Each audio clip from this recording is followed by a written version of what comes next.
Oh, there it goes. All right, here we go. My guy Rob Louder.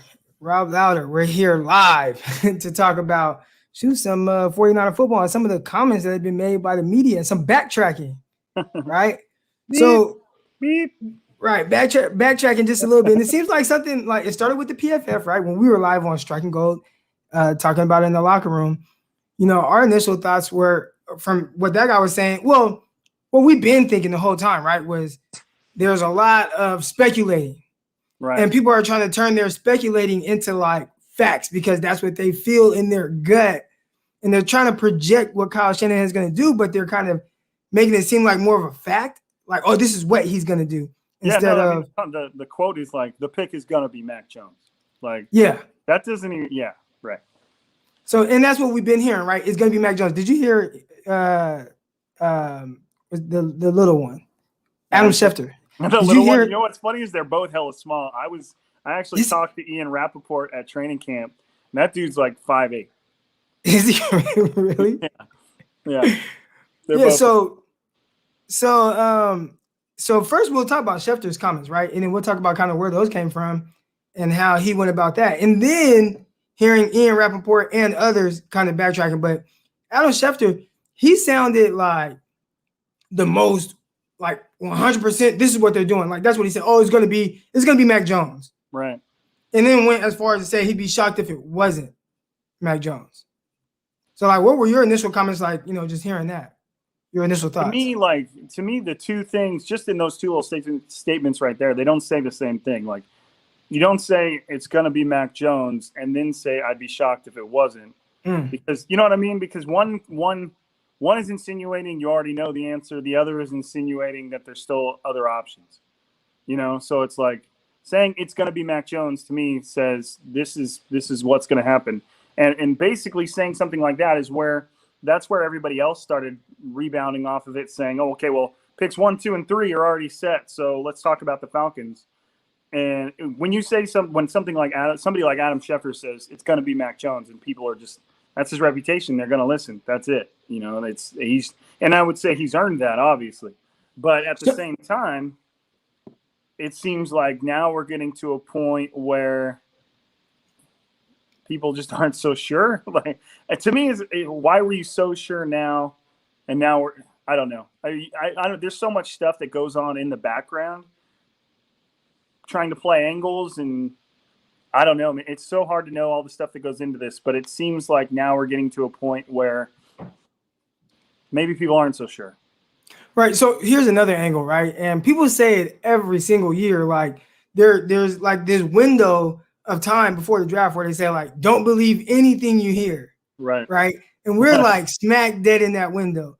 But do you think maybe like people like Adam Schefter should also kind of follow that, or should he just go with maybe, what he's been doing for years, and I don't know if his intel that he's getting is any more official than anyone else's, but we'll kind of get into what Ian Rappaport said. And he basically was like, listen, only a couple people know in that building, and I can't even get access to that information. Right. So it sounds almost like he's like, nah, dude, we don't know anything about what's going on. We can speculate and say what we feel like Kyle Shanahan will do based on his track record. And that seems like a lot of where this Mac Jones speculation is coming from.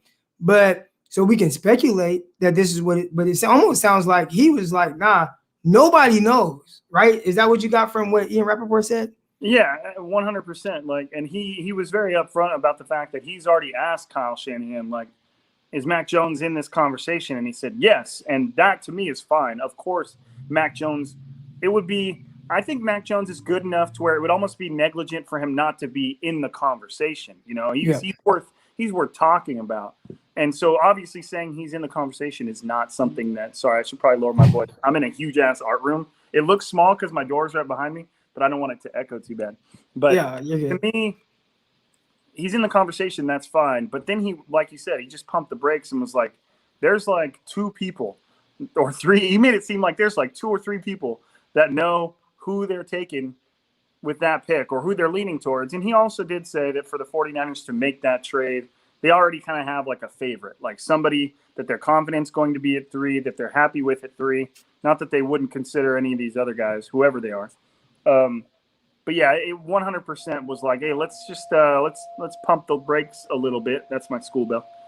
Let's pump the brakes a little bit on everybody acting like we know who's going there, because there's only a few people that do, and they're not saying anything. So, and to me, if a guy like Ian Rappaport, who for the most part is at the same level or tier as Adam Schefter, if he's telling you that they're not saying anything, then they're not saying anything. Right. So maybe maybe this is what Adam Schefter is kind of, and now this is speculating, right? I'm speculating on them speculating. Right. But maybe Adam Schefter has a guy that he usually can trust with getting information, in the 49ers building. And it seems like even that person right now does not know that, who the pick is. Maybe even that guy is kind of speculating and saying, hey, I think they're leaning this way. But maybe that guy doesn't even know for sure who they're leaning towards. Someone in one of my Twitter comments earlier said something about Mike Shanahan, Kyle's dad, being good friends with Adam Schefter, which I could not verify that. I don't know that whatsoever. I have no clue.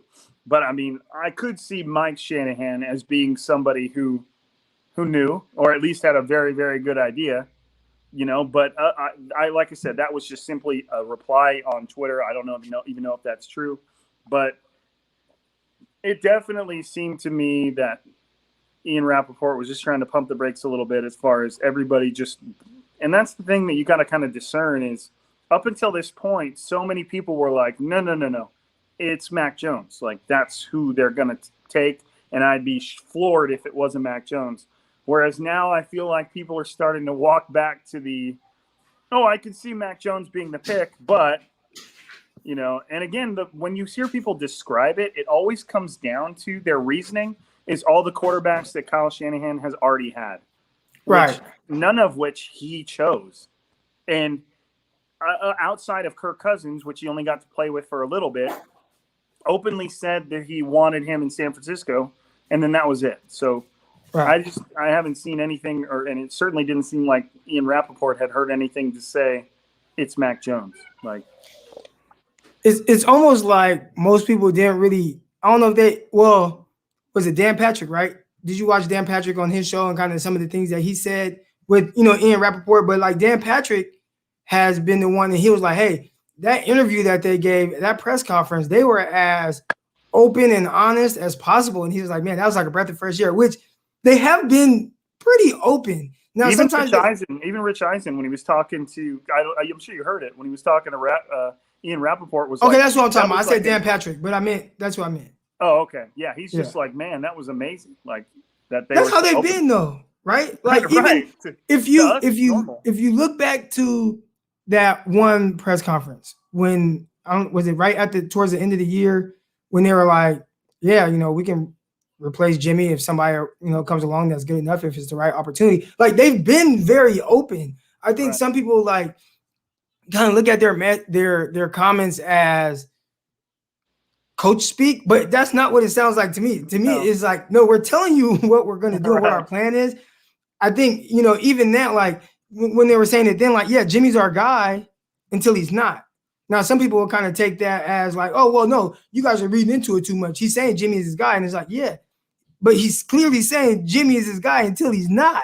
Well, and that's kind of been you have to think about what, let's say that you have to think about the reactions that a head coach would give if, like, think about the other firmly established quarterbacks in the league. Like if somebody asked Andy Reid if Patrick Mahomes was his guy, think about the reaction.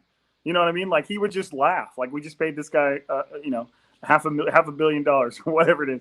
And, think about like, obviously you could say that about Aaron Rodgers, but that'd be like asking, what's his name over in Buffalo, if Josh Allen is his guy. Like they would laugh and be like, yeah, we're good. Whereas Kyle Shanahan, when you ask him that, he's like, yeah, Jimmy's the guy for now, but like any other position, if we can upgrade it, we have an obligation to do so.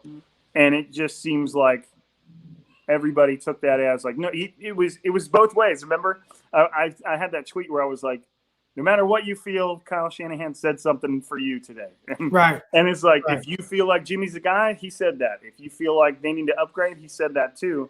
which is just like you said. He's just telling you the way it is. If they can find a way to upgrade, they will. So we have a bunch of comments right now, like a few people commenting here, Daniel, Mayor, Janu07, and they're basically saying that Adam Schefter wrote Mike Shanahan's book. So do you think that's a hell of a relationship? And that's a hell of a source. Right. If that's true.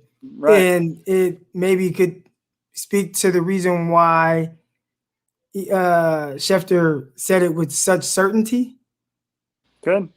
Yep, it very much could. But the thing too, though, is, and it goes back to what Kyle Shanahan said about Chris Sims. Now this is different because Chris Sims is a friend of Kyle Shanahan, and it's easier to not tell your friend something, But right. Mike Shanahan is Kyle's own dad. That basically is the reason Kyle Shanahan is where he is now. And Mike Shanahan is, despite not having like an official title, has remained like a big part of the 49ers. Him and Kyle go back and forth and talk about stuff all the time. Now, would Kyle Shanahan just straight up not tell Mike Shanahan, knowing that Adam Schefter's like, because that's like a really close relationship for somebody that instantly puts everything on blast. And he's going to be asked these questions. Right. Adam is going to be asked those questions. Right. So that's either an easy way where that what you say is probably going to get out. I would assume that Kyle would be like, Dad, don't say anything. But, if your best friend's Adam Schefter, that's tough. So it could go either way. But that definitely, if Adam Schefter wrote his book, which I didn't know, that would infer they have a pretty close relationship. That kind of relationship doesn't just go away. So right. So that kind of changes things a little bit, but as people are saying in the comments, like, why would Mike, and like you said, like, why would he tell him knowing, Schefter, like who he is? Yeah, if Mike Shanahan even a little bit felt like telling Adam Schefter put his son in a shitty position, he wouldn't do it. Right. And I wouldn't do it either. I'd just be like, dude, I don't, you have to ask him. Right. If he tells you, then all right, you got it. If he don't tell you, it ain't gonna come from me. And one of the things people say, too, is, well, the 49ers are picking at 3. Why do they even care about smoke screens? They could just come out. They're picking at 3, and they know the Jets are taking a quarterback now. So they could just come out and say whatever. I mean, they could come out and say who they were picking, and it really wouldn't change much. But it would for other teams. You're allowing other teams to know what you're doing. They could begin preparing around it. Other teams that need a quarterback are now scrambling because they love Trey Lance. And now they know all of a sudden he's not going to get picked at 3. Like, you're just doing other teams a favor and allowing them to plan for stuff. Even the Falcons could start taking better trade offers or whatever, all knowing what the 49ers are going to do. So while they don't have to be as careful about what they're doing, they're going to go to, like we're going to talk about, they're going to go to Trey Lance's pro day. They're going to go to Justin Fields' pro day. But they're not just going to be super outward about what their plans are, because it helps every other team out. Everybody else gets to start planning around what they know the 49ers are going to do now. And there's no point in them doing that, to doing anybody else a favor. Right. So earlier in the comments, I saw someone comment. They were like, Croc, who are you talking to? So if you guys don't know, and I introduced him before, like, the numbers are kind of going up, but this is Rob Louder. Rob Louder has done a lot of work, including Niners Nation, right? Writing for Niners Nation? Yeah, it went Niners Wire, then Niners Nation, and now it's Blue Wire.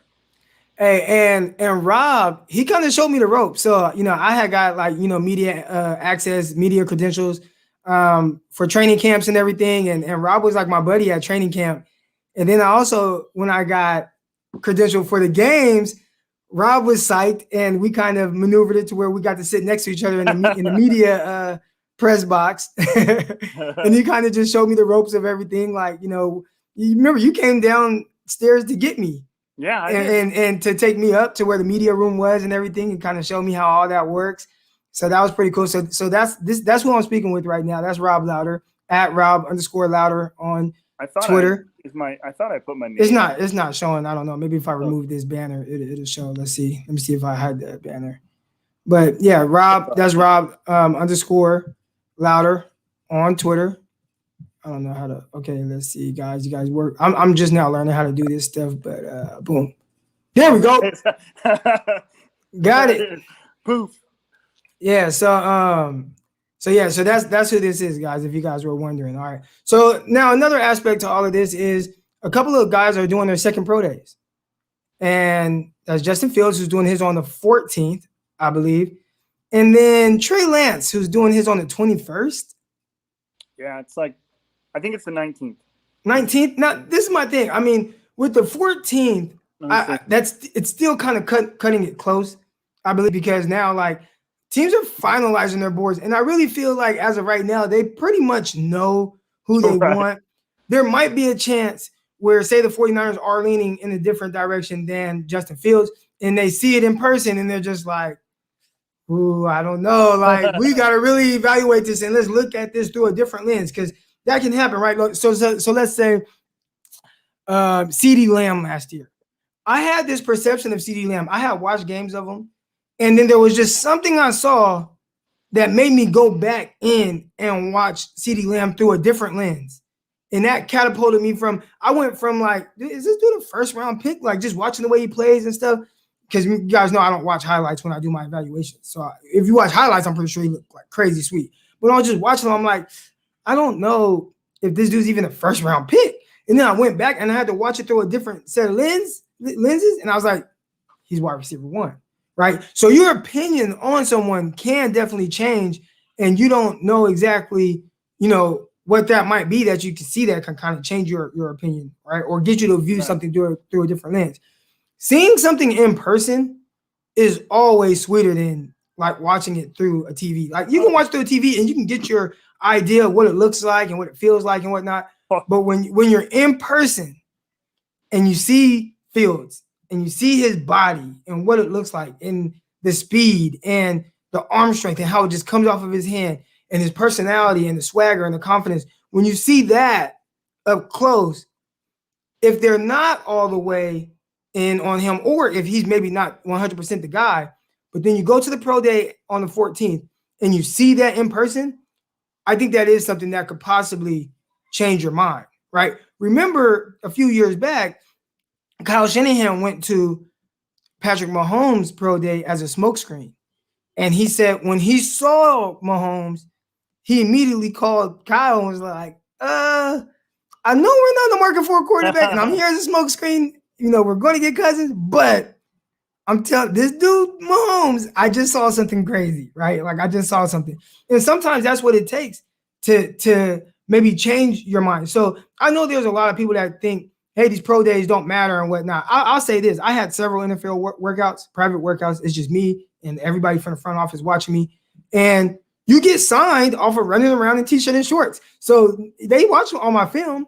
They didn't sign me off my film or solely because of my film. They had to see me in person and see how I move and coach me up and see my personality and everything in person.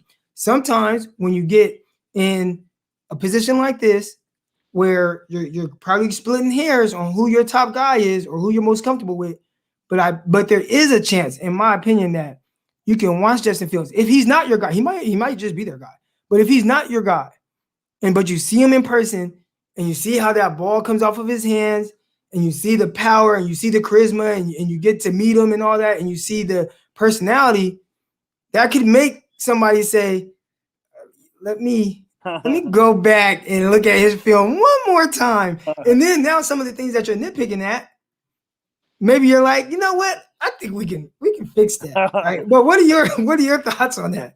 Well, to me, and I said it on our podcast a little bit ago, it's like Daniel Jeremiah, who we both like a lot, who's spent a lot of time in the league as far as being a scout for NFL teams, might end up being a GM one day. He's just a super sharp guy, and I really respect everything he says. Now, he thinks the 49ers are going to take Mac Jones, but we already talked about that. But he said, look, if pro days were worthless, an NFL team would not go. They wouldn't waste their time with something, or at the very least, no one important would ever go to them. Head coaches and GMs would never go because it's just their time is so valuable. They have so much stuff to do, especially right now. They wouldn't go to pro days if they were worthless. So there's that. One thing you got to understand: NFL teams are attending them, and they got other shit to do. So the fact that they're there right. should tell you that they're not worthless. All right. And then there's the fact that a lot of people don't take into account that they're like, oh, it's a pro day, it's scripted, it's on air. And I'm like, yeah, you're in a big ass warehouse or an empty field where you can hear a pin drop and the only people watching you are high-level NFL scouts, NFL head coaches, and NFL GMs. And Right. there's probably more pressure at a pro day than there is in any game that Justin Fields has ever played in. I'm talking even the national championship, he probably felt more relaxed and more kind of in tune with what he does than he would at like a pro day. And NFL teams, they want to see how you handle that shit. And they want to see what your demeanor is like with all of them watching you. And it's like, it's not as easy as people kind of act like it is. It's not. And again, I've been in that situation. So just kind of to let everybody know, like kind of my process again to the NFL and signing with the New York Jets. When my first workout was with the New Orleans Saints, they flew me in. Now there was one other guy working out with me, Chad Jones, I believe his name is. If you remember back, this is like 2010, maybe when this guy was coming out, 2011, a safety from LSU got drafted pretty high to the New York Giants, got in that big car accident, and his career was over. Really? Well, me and him, a couple years later, he was back and healthy, and we had our workout the same day with the Saints. So that one wasn't too crazy. There was like maybe 15 people from the Saints front office. It was just me and him. We're working out. All eyes are on us. Now, my next workout, the Philadelphia Eagles flew me in, and it was just me and maybe 70 people from their front office. And again, there's no music, there's no anything. It's 70 dudes, all eyeballs on Eric Crocker, watching every single step of Eric Crocker with their notebooks like this and just ready to, any move, every step, writing something down. You don't know nerves and until you get in that type of situation. So even someone like Justin Fields, who is, he's kind of been at the top of his class and everything since he was a kid, but that situation, like, he's been in big time situations, played in the national championship game, played in multiple big playoff games. He never lost a Big Ten game. That's crazy, right? But so he's kind of had pressure and everything. But even then, knowing that so much money is like on every single throw and everybody handles it different. How did Mac Jones handle it when he first came out, right? He was overthrowing guys and all that. In the first workout, which nobody really made a big deal of, he was missing throws in that one. Like we talk about the nerves and how you're going to handle it and everything and the pressure. We didn't see, did Fields miss anything that whole workout? Like, I don't even know if he missed. So, when you're talking about just nerves and pressure, like people make it seem like those pro days don't matter. And maybe it doesn't matter in the sense of you're probably going in there knowing what you're going to get or how this guy's going to make you feel. But I do think that there is something about seeing how somebody handles that. Oh, yeah. And from Fields, it just looked like, bro, this is just a walk in the park for me. Let me throw this out. No, he looked good. He looked comfortable. He was moving well. And I do think that, like you're saying, if a team truly is split, or even Kyle Shanahan himself is like, man, I could go Trey Lance or Mac Jones, and I go back and forth daily. Every night I get on, I watch film on both of these guys, and I go back and forth with myself. Something that he sees at a pro day in person could be what makes the decision for him. If he likes them both a lot. So It's not, like I said, I go back to it's not worthless. Otherwise they wouldn't go. And normally there would be some element of smoke screening and stuff going on, but they're at 3. They want to see everybody that they're going to, that's going to be in the running at 3. And I do think it definitely matters at this point, especially, if you've never like, especially with quarterbacks, if you've never like watched one live up close, like you can just straight up hear the ball fly through the air. You can hear it ripping. You can hear them rip it. You'll hear it leave their hand. It'll have like a little pop. You'll hear it hit the receiver's hands. You'll hear it flying through the air because they have, these high level guys have such insane arm strength. They could probably pitch a baseball 90 miles an hour. You know what I mean? Like being able to hear that stuff just all gives you, especially from a coach's perspective that watches these games from the field constantly, it's all relative to what they do on a daily basis. If Kyle Shanahan's been watching Jimmy Garoppolo up close for the past 2 to 3 years, and then he goes and watches Justin Fields, and he's like blown away a little bit. And I say that, but at the same time, he's had his up close and personals with Patrick Mahomes and Josh Allen. That's the one that I keep going back to when it comes to what quarterback they might prefer. Like that dude watched Josh Allen, who's got one of the strongest arms we've seen in a long time, just dismantle their team. Toy with them. Right? Like a top 10 defense. Maybe the 49ers were even a top 5 defense. They were top 5 statistically, yeah. Just like swatted them away like nothing, like no other team did all year. And so we were like, stop running zone, play man. They're like, we can't play man. Richard Sherman's out here. We can't. It reminded me of that scene from Super Troopers where he's like, we can't pull over. We're already pulled over. We can't pull over any farther. And it's like they were doing everything they could, and they just had no answer. You know, and to me, that's what I keep falling back to. And if Kyle Shanahan goes the direction of Mac Jones, then good on him. But to me, it would be so hard to watch a quarterback like that rip you apart and then have a chance to get someone that could be kind of close, you know, in that realm of quarterbacking, Justin Fields or Trey Lance, and then just be like, nah, I don't want no part of that. I don't want no part of that. Give me the flabby. give me McCorkle, baby. Yeah. So all right, so I know you have to get back to. It's just his own experiences. His own experiences should have steered him towards just how much trouble the 49ers had dealing with those quarterbacks, I would think would steer him that direction. But Kyle Shanahan does seem like a very convicted guy. He may be even stubborn to a fault at times. So maybe he just feels the way he feels and all this Mac Jones stuff is true. But it would be hard for me to believe that. Right. And before we get out of here, because Rob's time is kind of, tight right now. He's at work right now. He's teaching. I got baseball. Okay, you got baseball practice. I see the baseball little over shirt you have on right now. Right. The baseball club. We have this comment right here. I'm a Niner fan.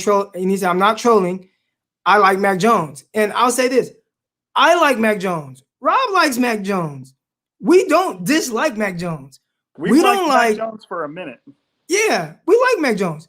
I don't like the value of Mac Jones at 3 with that pick with the talent that's on the board. Right. And I think that's what makes it hard to even kind of justify taking him in that spot. Like, what's the ultimate payoff? Like, what's the upside of it? And that's not to say that there couldn't potentially be a high upside, but for there to be a high upside with him, everything would have to be like on point, and he would have to kind of change everything about himself, even the way he prepares his body, which you know what I'm saying? So it's just the upside with his, the way, what he was God gifted and blessed with the arm, and he's not that big, right? He's not a big guy. He's not the most athletic or strong arm. So just those things, it just kind of would make it hard for me to go in that direction. So that's just me. But yeah, man, I know you have to get up out of here. I just wanted to, get on here. We'll get on here more. If you guys aren't subscribed, make sure you guys subscribe to Croc Talk TV. Rob tonight is going to make my logo for me. So I gotta go to my little brother's getting married tomorrow, so his rehearsal dinner's tonight. But if it doesn't, oh man, forget your brother, man. Forget him. Forget that dinner. I'm gonna be in the middle of the wedding. Be like, hey man, patreon.com/Talk. Yeah, but Rob is gonna get to that soon, and we'll get going on that. But I appreciate everybody for checking in. If you guys want to comment or anything, you guys have any more questions, we'll be back here live. We'll be back on here live soon. I don't know exactly when. We'll have to make it like something we do on a regular. We'll see how we go about that. But until then, check y'all out next time, man. Peace out. Peace.